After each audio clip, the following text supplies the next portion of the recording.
গাজীপুরের পুবাইল থানায় আটক এই ছেলের নাম ঋত্বিক সাহা। মঙ্গলবার রাতে ধর্ষণের অভিযোগে তাকে আটক করেছে গাজীপুরের পুবাইল থানা পুলিশ। গাজীপুরের পুবাইল থানাধীন সাতানীপাড়া এলাকার রাজু সাহার ছেলে ঋত্বিক সাহার বিরুদ্ধে ধর্ষণের অভিযোগ থাকলেও তার অপরাধের ফিরিস্তি অনেক লম্বা। সে গ্রেপ্তারের 2 দিন আগে অর্থাৎ 13 মে বাংলা এডিশনের কাছে সংবাদ আসে ইসকনের একটি সংঘবদ্ধ চক্রের বিরুদ্ধে, যে চক্রটি মুসলিম মেয়েদের প্রেমের ফাঁদে ফেলে বিয়ের প্রলোভন দেখিয়ে ধর্ষণ করে মুসলিম মেয়েদের পেটে বাচ্চা দেয়। এই চক্রটি তাদের পরিকল্পনা বাস্তবায়ন করতে বেশ কয়েকটি ধাপে কাজ করে বলে বাংলা এডিশনের অনুসন্ধানে জানা যায়। প্রথম ধাপে এই চক্রের সদস্যরা নিজেদের ধর্ম পরিচয় গোপন রেখে মুসলিম মেয়েদের সঙ্গে প্রেমের সম্পর্ক গড়ে তোলে। এরপর অন্তরঙ্গ মুহূর্ত কাটানোর সময় ছবি ও ভিডিও ধারণ করে রাখে। এই ধাপের পর চক্রটি তাদের ধর্ম পরিচয় সামনে এনে মুসলিম মেয়েকে বিয়ে করার প্রতিশ্রুতি দিয়ে শারীরিক সম্পর্ক চালিয়ে যেতে বাধ্য করে। ধর্ম পরিচয় জানার পর মুসলিম মেয়েরা তাদের সঙ্গে সম্পর্ক ছিন্ন করতে চাইলে এরা এদের ভয়ঙ্কর চেহারা সামনে এনে আগে থেকে ধারণ করা ছবি ও ভিডিও ছড়িয়ে দেওয়ার হুমকি দেয়। ব্ল্যাকমেইলের মাধ্যমে ভুক্তভোগী মেয়েদের ধর্মান্তরিত হতে বাধ্য করতে নানাভাবে চাপ দিতে থাকে। সবকিছুই হারাইছি, মানে এখন কিছু বললে বলে যে মাদ্রাসার মেয়ে এরকম কাজ করছে কেমনে। তাদের বাসায় গেছি আমি, যার পরে তার মা প্রতিদিনই আমার পানির সাথে কি মিক্সার করে খাওয়াইতো। প্রতিদিন সকালে আমি খাইতে যেতাম না, জোর করে খাওয়াইতো বিয়ের আগে আর কি। লাস্টে এক তান্ত্রিককে নিয়ে আসছিল, আমার অনেক জোর জবস্তি করে শাড়ি পরাইছে। আমি শাড়ি পরবো না, পরার পরে এই রুম থেকে ওই রুমে আমি একটা বালিশ আনতে গেছিলাম। এখন উনি ওইখানে ঘুমানো, ওনারা ঘুমাইতে দেখে আমি পর্দা সরাই দিছি, জানি আমি ভিতরে ঢুকলে বাহির থেকে মানুষ দেখতে পারে আমারে। লাস্টে বাসায় গেছি, যাওয়ার পর তান্ত্রিক মানে আমার হাত ধরে এভাবে। লাস্টে আমি এই রুমে এসে ছেলের ছোটো ভাইরে বলি যে এরকম অবস্থা। লাস্টে ছেলের মারে বলছে, ছেলের মা বলছে যে থাক, চুপ করে থাকো, আমি এটা পরে দেখবো নি। লাস্টে 12টার দিকে আমি ছাদ থেকে হাঁটতেছি, তখন অসুস্থ, আমি মানে মানসিকভাবে অসুস্থ।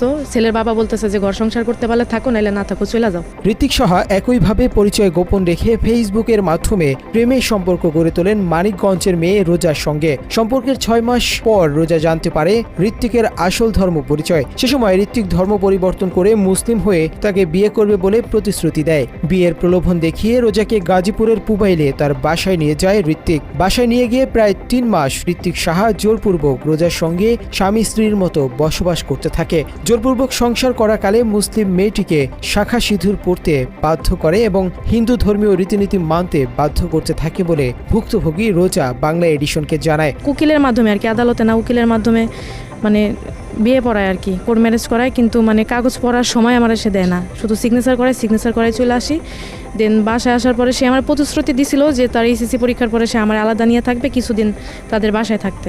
আমার ধর্ম আমি পালন করবো, সে তার ধর্ম পালন করবে। আমি নামাজ কালাম পড়তে গেলে নামাজ কালাম পড়তে দিত না, পূজা করতে বলতো, ওইগুলো নিয়ে চিল্লাচিল্লি করতাম বাসার মধ্যে। রোজা মাদ্রাসা পড়ুয়া ছাত্রী এবং মুসলিম হওয়ায় ঋত্বিকের চাপিয়ে দেয়া ধর্ম মেনে নিতে পারছিলেন না। এ বিষয়ে রোজা প্রতিবাদ করতে চাইলে অন্তরঙ্গ ছবি সামাজিক যোগাযোগ মাধ্যমে ছড়িয়ে দেওয়ার হুমকি দেয় ঋত্বিক সাহা। শারীরিকভাবে ক্ষতি হয়েছে, মানসিকভাবে টর্চার করছে।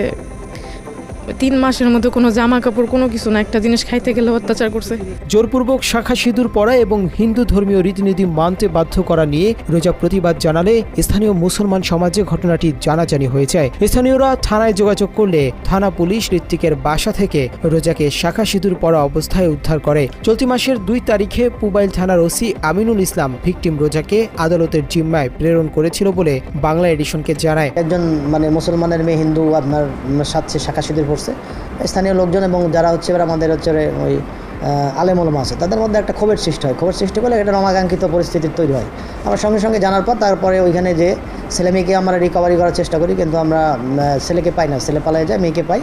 পাওয়ার পরে বিধি অনুযায়ী মেয়েকে আমরা নিয়ে যে বিজ্ঞ আদালতে সোপর্দ করছি। স্থানীয় মানুষ এবং পুবাইল থানা পুলিশের সহায়তায় রোজা এক দুর্বিষহ বন্দিশালা থেকে মুক্তি পেয়েছে। তবে ততক্ষণে ঋত্বিকের ধর্ষণের ফলে 2 মাসের গর্ভবতী হয়েছেন মুসলিম মেয়ে রোজা। ইতোমধ্যে সকল ঘটনার জেরে পরিবারহীন হয়ে পড়েছেন রোজা। সব হারিয়ে রোজা তার সাথে ঘটে যাওয়া অপরাধের বিচারের দাবি করেন। গত 12 মে ভুক্তভোগী রোজা এবং বাংলা এডিশনের অনুসন্ধানী দল বিষয়টি গাজীপুর রেঞ্জ ডিআইজিকে অবহিত করে এবং পুবাইল থানায় গিয়ে ঋত্বিকের বিরুদ্ধে একটি মামলা দায়ের করেন। বাংলা এডিশনকে ঘটনার বর্ণনা দেন পুবাইল থানার ভারপ্রাপ্ত কর্মকর্তা আমিনুল ইসলাম। আমরা জানতে পারলাম যে তার সাথে এইভাবে আপনার এফিডেভিট করে বিয়ে হয়েছে, এরপরে এখানে এসে ছিল। যাক, এই সংক্রান্তে পরবর্তী সময়ে এই মেয়েটা আবার আমাদের থানায় হাজির হয়ে একটা এজাহার অভিযোগ দায়ের করে লিখিত। এই বিষয়টা আমাদের আইনগত ব্যবস্থা প্রক্রিয়াধীন, আমরা এটা তদন্ত করে যথাযথ আইনগত ব্যবস্থা গ্রহণ করব। ওসির এমন বক্তব্যের 2 দিনের মাথায় মঙ্গলবার রাতে গাজীপুরের পুবাইল থানার পুলিশ অভিযান চালিয়ে গ্রেপ্তার করেন মুসলিম নারীদের সতীত্ব নষ্ট করা চক্রের সদস্য ঋত্বিককে। তবে ভুক্তভোগী নারীর দাবি, অসংখ্য ঋত্বিক নাম পরিচয় গোপন করে মুসলমান মেয়েদের ফাঁদে ফেলছে প্রতিনিয়ত। মুসলমান মেয়েদের সতর্ক করতে এবং বিচার পেতে তিনি মামলা করেছেন বলে জানান। একটা মেয়ে মানুষের ইজ্জতের দাম যদি 3-4 লাখ টাকা দেওয়া হয় তাহলে তো এই সমাজে বিয়ের কোনো দরকারই নাই। তারপর হচ্ছে আমার বাসা থেকে অনেক জোরাজোরি করে আমার কোনো কিছু না করার জন্য, কিন্তু আমি বাসা থেকে বের হয়ে আসি। আমি চাই যে এটার একটা সুস্থ প্রতিবাদ হোক। আজকে আমার অবস্থা এরকম, আমি যদি চুপ করে থাকি আজকে আমার দেখা দেখে আরও বোনরা চুপ করে থাকবে। এর জন্য চাই এটা একটা সুস্থ বিচার হোক। উগ্র হিন্দুত্ববাদী সংগঠন ইসকনের পরিকল্পনা বাস্তবায়ন করতে একদল উগ্র হিন্দুরা মুসলিম মেয়েদের টার্গেটে পরিণত হয়েছে। এদের অধিকাংশই সামাজিক যোগাযোগ মাধ্যম ফেসবুকের মাধ্যমে সখ্যতা গড়ে তোলে, যে কারণে সামাজিক যোগাযোগ মাধ্যমগুলোতে সতর্কতার সঙ্গে বিচারণ সহ অভিভাবকদের সন্তানদের প্রতি যত্নশীল হওয়ার পরামর্শ দেন পুবাইল থানার ভারপ্রাপ্ত কর্মকর্তা। তো বর্তমান যে অনলাইনে যে অপরাধগুলো হচ্ছে, এগুলো হচ্ছে আমাদের ছেলেমেয়েরা জড়াচ্ছে। আমাদের সচেতনতা দরকার, সবাইকে বলতে হবে অনলাইনের ভালো ব্যবহার আছে, খারাপ ব্যবহার আছে।